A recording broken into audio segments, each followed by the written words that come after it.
Hi folks, this is Mad Games Tycoon 2, as the game name would indicate, sequel to Mad Games Tycoon. A video game in which you make video games. And you can make video games about video games. Double meta. Whammy. A very good video games making video game. That's going to be confusing after a while, isn't it? But skipping that aside, with specifically a mod, the realism mod that adds closer to reality actual game IPs, actual developers, publishers, actual game platforms, as opposed to, Pony Game Station that you had in Mad Games Tycoon and 2, I believe, the same approximation. Just so it's that much more immersive.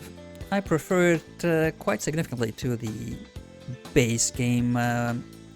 It also adds a few changes and icons to quite a few game mechanics, as in the types of features and such that video games can have.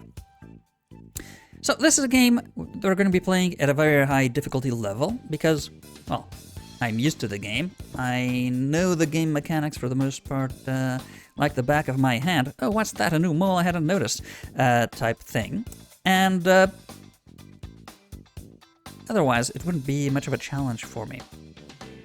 However, I would strongly disincentivize you from trying to follow suit and just agree, oh yeah, we should absolutely play Legendary difficulty or even Ultra Violence that is added by the mod. That is nigh on unplayable and so unrealistic that I try to play it and it's just not fun. You need to min-max everything and not realistic. Anywho, play Sandbox. You can have unlimited money. Screw around. Find out what needs to be done in what order and such, and then move on to the actual game, or just play at very low difficulty levels. We do not have a company game name selected. We'll have to think about that. Logos, of course, you can try to roleplay as an actual existing company, or select your own representation. Yeah, the one we had selected is actually appropriate, I'd say. Though the smiling poop face could be more well adjusted to the quality of the games we're going to be producing, at least for a while. That may be a bit too on the nose. However, we may go with that. So, company headquarters, you can select whatever country you wish from the list. As far as I can tell, it has no bearing at all gameplay-wise. The special genre, however, this very much has impact gameplay-wise, for a variety of reasons. 2 of them are explained here. It gives a bonus of 3% on the review results. So when you create a game, it's going to be reviewed by magazines and such, and that essentially gives a flat score as to how good your game is. That is pretty much the guiding line as to how many copies it'll sell. There's a few other modifying aspects, but that is the key score you're looking at when trying to see, well, if you're good at making that specific type of game, if you're keeping up with the times in terms of features and so on.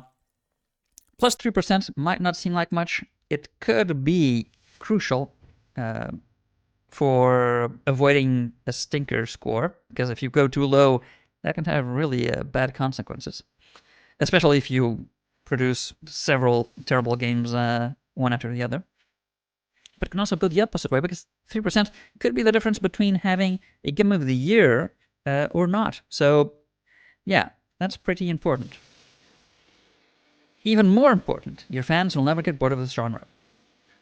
If you start making many video games of the same genre back to back, I think it's after the third, or maybe on the third, your fans will become bored of the genre.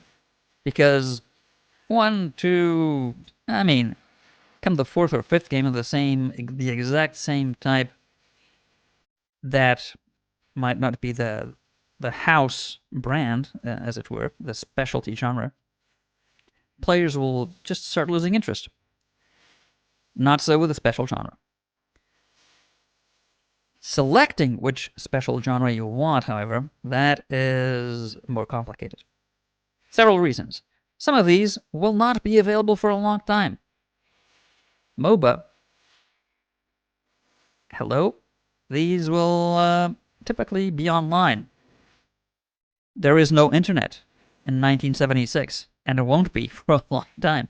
Do not select MOBA, is my advice. Battle Royale. Survival games. These are genres that are quite recent in game history terms, at least.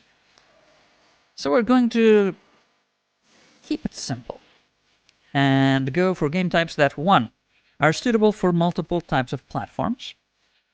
That is pretty significant as well.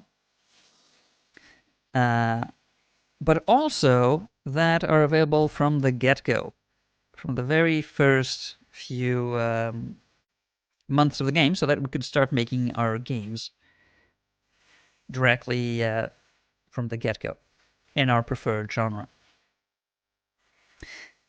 Puzzle games are typically not terrible choice for another reason, and we can get into that once we're in the game. It does have the minor quibble of not being entirely suitable for arcade machines.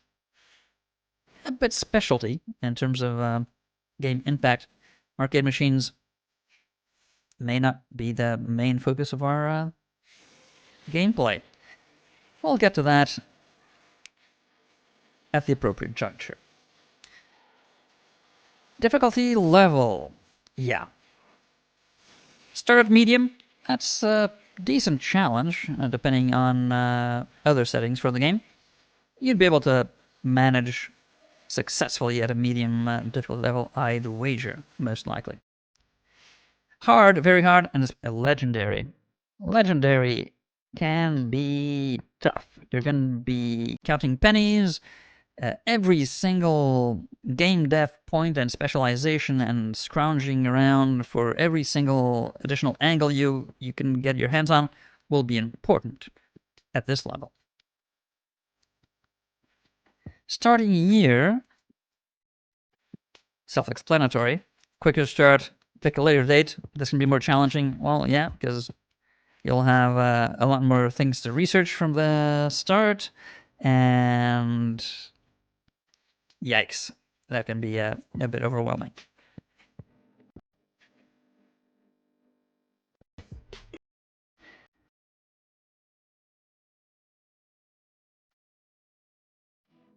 If you start at, I don't know why these are bold. Not sure why those are in bold. However, we're going to be starting as early as possible, the very beginning of the video game's development history. Because we want to live the whole shebang. Number of competitors, as many as we can support. And yeah, of course, some will close on a specified date, as in historically. I don't think that means that we cannot purchase them and reopen them later. Quite significant as well. So we'll take a look if that's the case eventually, but anyway, we'll keep that as is. Competition. Tougher the competition and more games compete with each other, an oversupply of games of the same genre or theme can quickly lead to low sales figures. This, I understand the mechanic, why it is included. However, it is, in my humble opinion, very much overplayed if you don't place it at low. What do I mean? when they say quickly, oh yeah, it's very quickly. As in, you develop, I don't know, Space Invaders. Huge success. Aliens, arcade skill game, shoot enemies. If then you developed Gradius, you'd be significantly cutting into your sales for Space Invaders. Whereas Gradius, of course, yeah, there's aliens, yeah, there's a ship shooting, but it's a side scroller. It's not, I mean, it's not the exact same game. It has significant differences that should not mean that people would go, oh, that's an obvious clone. I won't buy both. I'll buy one of them. That's not exactly how the world works, in essence. So, yeah, I set this to low because I tried and successfully navigated playing this in tough, but it just means that you really need to spread the genre and genre combinations and theme combinations a lot more frequently, to the point where it's kind of silly, really, just to avoid a really forced and frankly unrealistic mechanical impact on what really shouldn't be a thing, in my opinion. So low competition means that, of course, if you have an oversaturated market with, I don't know, a dozen different video games with the same type of themes and genres, of course, if you decide to develop a game the exact same narrow scope, you're gonna fail. Like recently has been the case with, I don't know, competitive online shooters with cartoony, bland graphics. Yeah. That can happen. And it should happen, just not as significantly as if you choose any other one option than low there.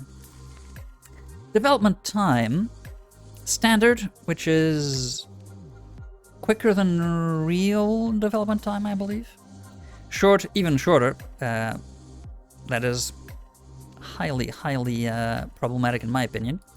I prefer choosing realistic. Meaning games are a bit longer to develop than the standard game mechanic, but I don't like playing in normal speed because events go way too fast, and effectively, if you have this even at standard and this at normal, you will not be able to, as a video game studio, and given the size of the studios you can actually create, you will not be able to develop the amount of games and hardware that realistically you should be able to, given to game mechanic constraints. So with that said, I put this on realistic, meaning longer development times, but I change game speed to marathon and do not adjust working speed. So we'll have longer development times, but overall slower time ticks, as in more work will be done per week or month because they'll be longer. And that is not quite realistic, I think. With realistic and marathon, I think you can develop games quicker than you would have been able to in the real world, but in my opinion, far closer to the real thing than standard and normal development time and game speed.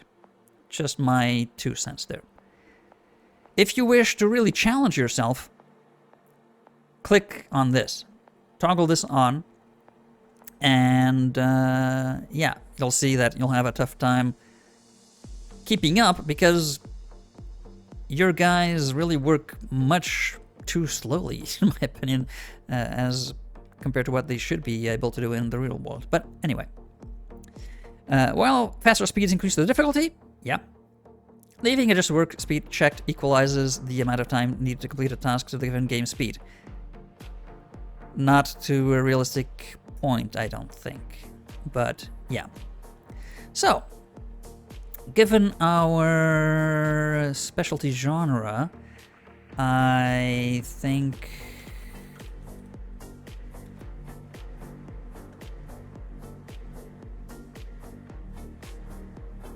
Enigma Studios with sort of a, it's not a Tesseract, but kind of Tesseract logo. All right, think we can get into it. This is my bespoke character in the channel's colors. Doesn't really look like me, but colors do. Just think that the beard, mustache, square glasses look really suits 1976 developers. Maybe it doesn't. In terms of points allocation and perks, let's go through them. Importantly, you can not, with the starting points, go any higher than 65 in any one skill, because you only have so many, 50. Why do I put all that into game design? Well, because that's a very important thing to be able to do effectively from the get-go, and people you hire will not have that high of a score, a skill, at least for a very long time, until we start training them. That's going to be a crucial turning point. That, however, will take quite a long time. CEO. Of course, we are the CEO. We do not lose motivation, meaning we do not ever perform below average. Star designer, create hype for the games they work on. Very little hype. It says maximum 50 hype. Doesn't mean you'll have 50 hype for the game. That is publicity presence. I mean media presence. It can go up to 50. How much?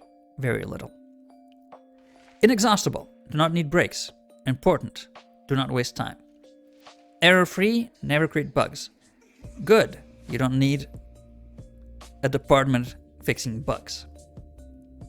Talented. Learn faster. Employees learn anyway. And what they learn when not in training is not significant enough for me to choose that. If someone has that trait, good. But it's not very significant in my opinion. Luck, critical work results.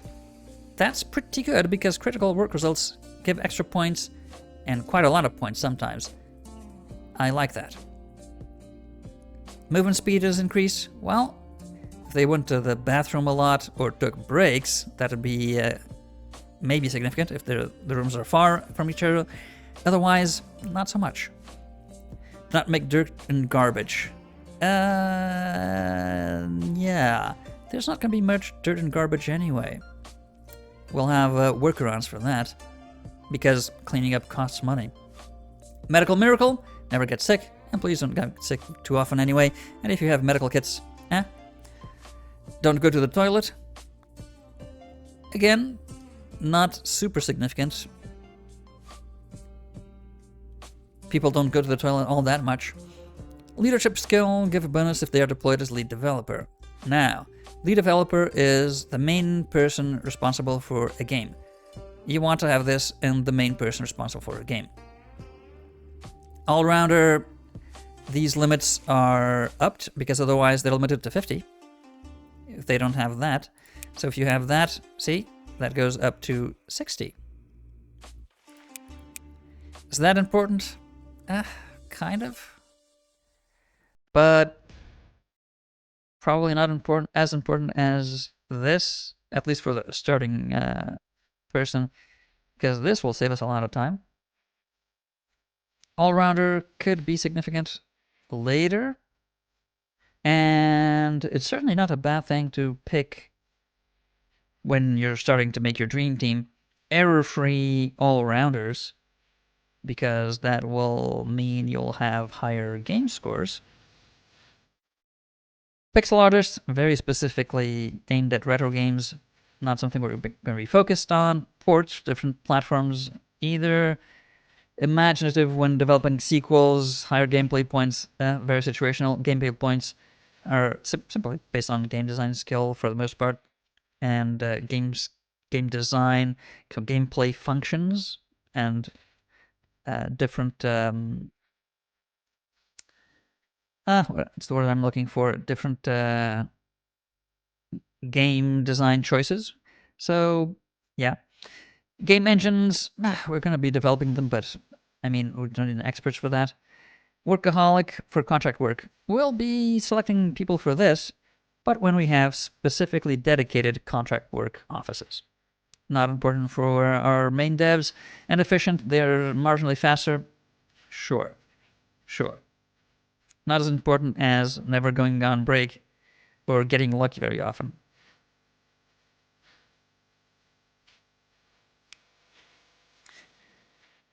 A significant choice where we're going to be playing. So, a few different things to take into account. The total area, and whether there's one or several buildings, for a few reasons. If it's the one building, you can expand without having any real estate purchasing costs. You're in the building, you can just start building stuff wherever and whenever you want. You have the space up to that total area. So almost, wow, 4,000 square meters. That's huge. Well, this is a giant warehouse. If you choose something, this may seem like a lot. It is not. That's very small. And 6 buildings, you will likely start in the small one or even the smallest one, typically. And you'll have to piecemeal purchase access to the real estate. You'll have to purchase the real estate, and that is expensive, let me tell you, to be able to expand into other modules. And rather quickly, we will be able to, because new dedicated workspaces like graphics design studios, sound design studios, and so on, you'll quickly need a lot more room than what you've got at the start. However, we're mainly looking at raw size, meaning the maximum we'll be able to expand to, and multiple buildings, so that you can sort of gameplay-wise, it's more interesting, limit yourself a bit in terms of how quickly you can expand. And I think that's a neat challenge, extra challenge to go through. The business part, you also have the tutorial. And for obvious reasons, it's multiple buildings, fairly sizable total area. However, yeah, smaller buildings, more buildings. That'll change the scenario. So what you see outside the workspaces, it's not really significant. It doesn't affect gameplay in any way. It's just pretty. So you may want, for fun, to go to Lugan City. It's a beach thing, I think. Oh no, that's probably the beach thing.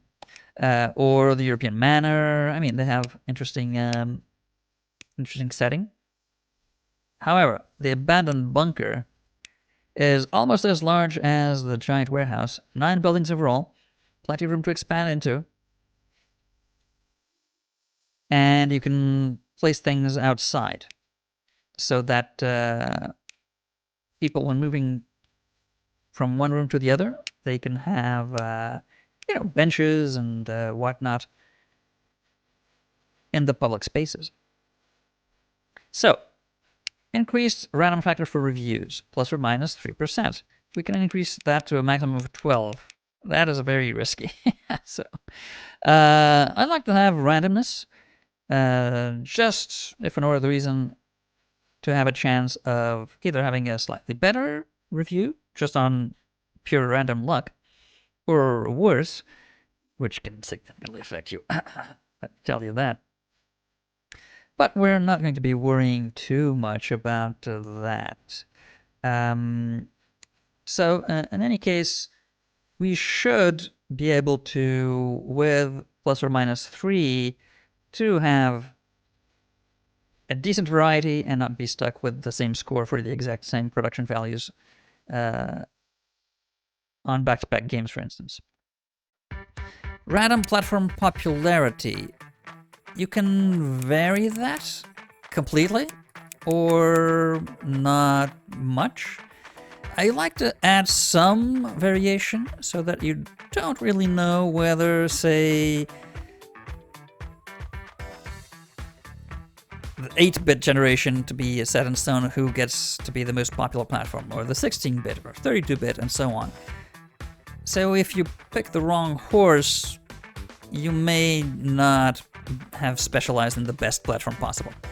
That adds a little bit of flavor to the difficulty as well. Platform popularity increases platform lifetime.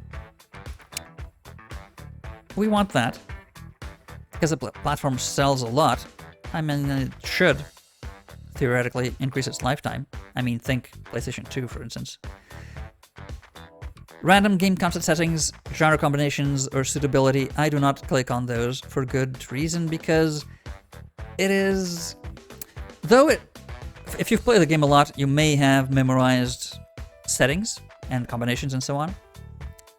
I really haven't played enough to have memorized those. I may have a clue, but again, the settings are really, I think, suitable for the real world outline needed for a genre, say, or a game concept. So if you're making a puzzle game, you know that it's not going to be super focused on, I don't know, character interaction and skill tree for an RPG type character development, and it's going to be highly violent. It's a puzzle game. It's going to be innocuous. It's going to be accessible to a lot of people. It's going to be focused on gameplay, essentially. So activating these typically makes very, very silly requirements ideal settings for games. I don't like that. Subsidiaries keep their consoles is only really applicable if you're going to purchase, say, a big studio that has their own platform, and you purchase them and they keep the console independently instead of moving over to your platforms. I prefer not having them keep their consoles. So yeah. And here we go. Congratulations on the founding of the game studio Enigma Studios. To time travel through the history of the gaming industry, build your own offices, production, server rooms, develop the games, and produce consoles. Rise from a small garage company to a huge corporation. Have fun, and pain. We'll have a lot of pain. So here we are. General interface, I mean, self-explanatory to most, but you have a whole bunch of things you can toggle here. So walls, you can see the temperatures. We don't have any temperature measurement or trash or anything. Quality of offices and so on. We can block the selection of objects or people when you have a lot of stuff on a screen. You may want to toggle that so when you're, box selecting employees from a specific room or something like that, you not by mistake pick up a rug or a chair instead of selecting the employees. So that's good. We are in 1976, 1st of January. Time ticks over and you see it progress week by week. So the bar is a week. Time will progress, gets to the end, ticks by a week, so on. You'll easily follow that, I believe. Here on top, we've got quite a few important things. So you can look at weekly charts, so what's selling. I don't typically keep that on. You can open and close a great many things that you can add to your sidebar menu here. We are yeah, keeping all of that for now. And you'll see when it develop consoles, games, and so on, they'll start appearing in the sidebar here, and you can collapse or open all those tabs. Up here, we have our reputation with clients. The higher the reputation, the more jobs you will be offered. In addition, payment is higher. Reputation as in contract work. So not for developing your own games, but by working for other companies. Say they needed to outsource the creation of background graphics for their side-scroller game. You can take on that contract, develop that. That'll increase your reputation overall. And say, hey, those guys are pretty good at making background pixel art, and so on. That goes up to 100%. It is quite significant in that if you have very good reputation, indeed, you get more outsourcing jobs and better pay for those. That is crucial in legendary difficulty, as far as I can see, because, I essentially cannot survive. Cannot survive otherwise. So yeah. This is the overall map. As you can see, we start with this tiny space here. And here we are. Applesauce. No room assigned, the employee freezes. Employee finds it uncomfortable here. Yeah, it's an open space, no heating, nothing. And as I told you, we have spaces we can move into, but if I click on that, that's 2.3 million 420 square meter space. We have 500,000 to start with. That's 3 million. That's 2.7 million. And if you go to the big ones, that's 251 million. Oh yeah. That's where we'll get to eventually. So for now, we are teeny tiny. We are cash poor, though $500,000 may seem like a lot. It isn't. And yeah. Currently, very good. The genre puzzle game and the topic hacking are currently trending. This trend will continue for 71 weeks. Important. We can have market studies to try to predict what the next trends will be. Those are not 100% accurate. Sometimes you can really flop hard on that. But typically, even if you don't quite hit the mark on predicting what the top most popular game genre will be in the future, you'll get close. So a good thing that our special genre is the currently more popular genre. It is on trend that greatly increases sales. Neat. Here you can see the genres of the most published games. If we produce too many in one given genre that is not puzzle games. So if I see two of the same type back to back, I will know to not make a third one. And that is an easy way to avoid bad game sales through fan loss of interest in that regard. And yeah, of course, we can also see that the unpopular do not make any game in an unpopular trend. If you want to be able to break even. If you don't break even, you will not break even. Even if you wanted to break even. And then employee happiness. Currently at 100% because we only have the one. And he never loses motivation. That's one of his perks. So it's always 100%. Yeah. Down here, we'll have, well, a lot of menus that we'll go through eventually. But for now, let's not overload. We have pop-ups that tell us if there's any contract work available for development. For contract games, that is to develop a game, a complete game, to ship for an editor or a publisher. Those can be good to earn experience. Not great in terms of revenue, because the contracts are typically not very favorable. You will have a tough time breaking even on those. It's more a matter of keeping your guys busy and skilling up on I don't know, a specific game mechanic, or improving their skill on developing for a specific set of platforms, things like that. Not so much making big bucks, because you won't with contract games typically. People that are available for hire, and it's Christmas period because it's January. And Christmas, you sell plus 50% games and consoles. The reverse is also true in the middle of summer. I don't think it's minus 50, I think it's minus 30 at that point. So if you can avoid it, don't release games in summer. So, what are we going to do with our jumping happy fellow here? We are going to create a development room where you can develop games and engines. Yep. Not super large, because every square counts.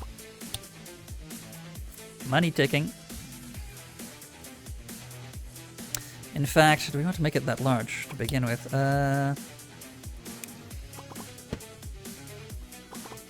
We can increase it later. Penny pinching. Penny pinching. This will also tell you... Oh no, that's overcrowding from one workplace. We want to have at least two. Yeah, okay. It tells you there how many people can work there before employees may feel overcrowded if they don't have the special perk to not feel overcrowded in any circumstance. So, yeah, keep that in mind. 12 square meters, 2 people apparently. Okay, get the door there. Doors and windows do not cost money, so add them. Do not click on that unless you want to automatically buy furniture, and that's super expensive. At the very beginning, never click on that. Always purchase strictly necessary items only. So that's a cool 30,000 gone. Now I get to spend money on items.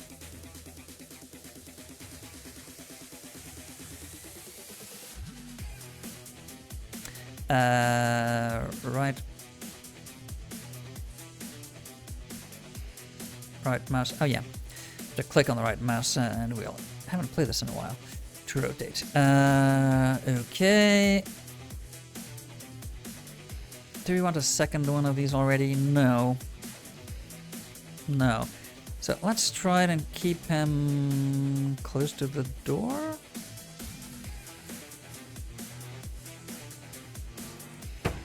Yeah, place that. One desk. One trash can. And yeah, don't snap. I want to be able to free place for optimum placement. Can we have it? Yeah. Right there. And we do not want a water dispenser here. You'll see why. Medicine cabinet. A radiator, so he doesn't freeze to death. And place it underneath medicine cabinet.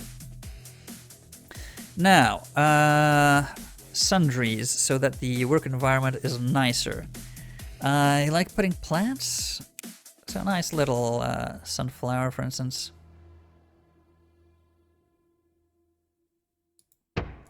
Looking over his shoulder. Are you working?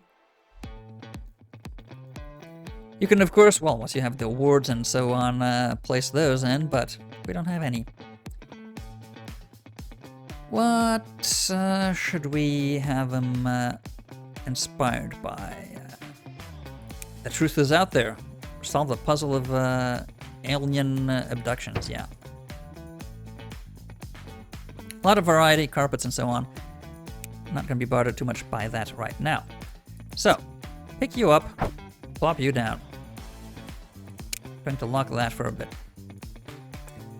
And if you don't like to see that, you can plop down the walls. I actually find that disconcerting sometimes, to see all the floating items and so on that are on the walls. You can get used to it, but you won't necessarily.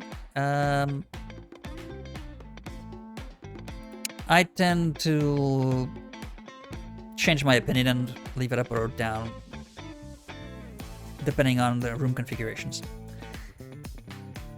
Anywho, what we want is to develop a video game. So if you click on the room, you can actually access the different menus. You can check out what different contract games are available. These will want to develop for the Fairchild. Okay. B, game size. So not many different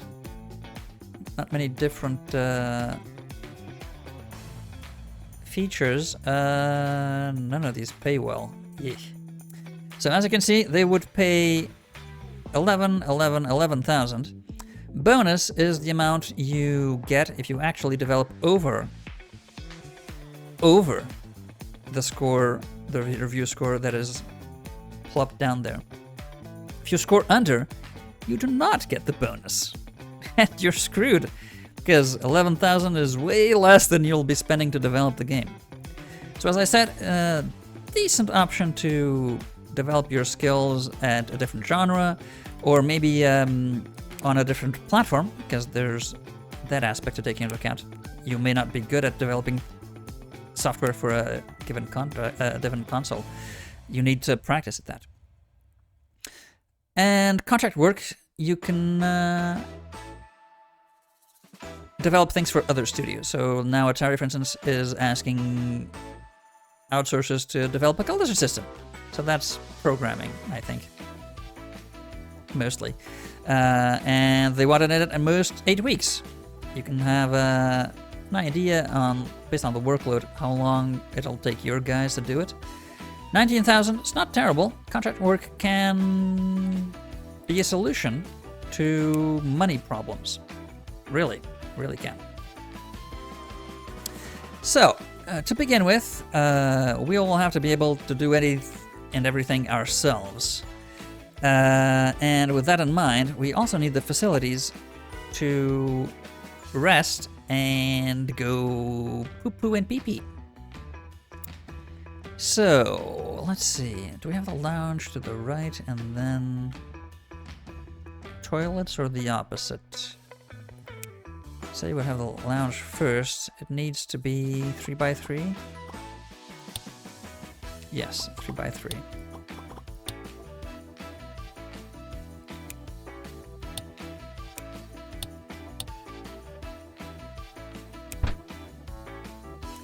And what's the cheapest entertainment we can plop down there? Dart machine. Dart machine. Let's put it closer to the door. And like a seat.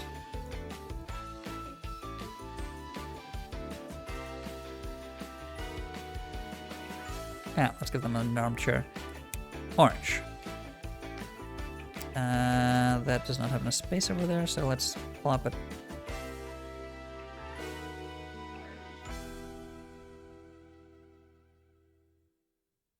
I don't like that. So I'm going to move that. Oh, well, we'll have to move it afterwards. Okay, that's not a problem. Should we have a trash can here? Yes. I'd say so.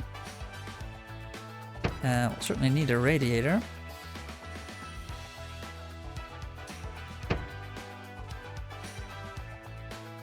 Medicine cabinets, just in case. I like to have one in every room. And a plant for ambiance. There we go. All the other options, but yeah, we don't want any of those. Because we blocked that. Yeah, we couldn't pick that up. So, let's move these things around a bit. Because, do I want the chair there? I think so. Let's move this here. Move that to that wall. Does that still provide heat to the whole room? Yes, it does. Excellent. And move the chair so that it can be on this side. Okay. Have the trash can there. And the plant just that corner. I want this close to the door because people sometimes go into the room to use that specifically. So, right. We have a lounge. We also need toilets. Those also need to be a minimum of 3 by 3, right? Yeah.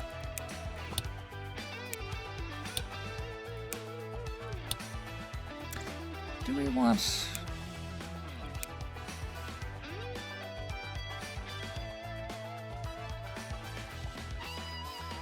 No, we don't want a window in the toilet, yeah. And that's another cool 30,000. My god, that's expensive. And we'll need the toilet, obviously.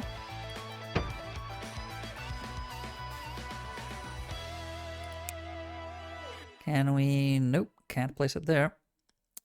So we'll have the hand dryer there. And a wash basin. And we'll have a water dispenser. We'll have it in the bathroom for a good reason. Because, it's tiled. So when people spill water, it's going to be in there, not anywhere else. Ah, now see where I'm going with that? If you don't, well, too bad. Let's plop the trash can right in front of the dryer there. And, yeah, we also need a radiator, of course.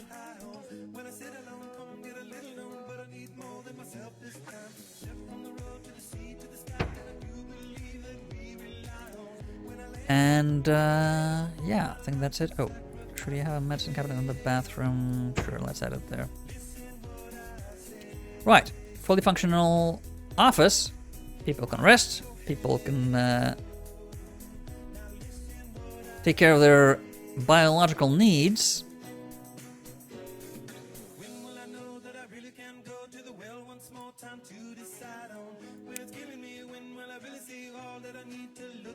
And we're set for work. So now we can choose what we're going to do. And that will be, I'm fairly certain, developing our first game. Just because it's a good thing to have a game out and fans writing in, giving their opinions on the game. That'll allow us to get a good handle on the game settings and concepts and how to develop a good puzzle game, essentially. I mean, we like puzzle games. We have some idea how to make them. We need our fans' opinions to be sure. Even though we can't yet, because we don't have the proper offices, we can't yet produce game reports, analytical work on the game. Oh yeah, now that I think about it, we also need to build a research room so we can research things. Yeah. We should also take a look at who is for hire and if it's worthwhile hiring someone right away. Sometimes it is. Not sure if that's the case already. We'll have to make sure. All of that, though, will be next time. Until then,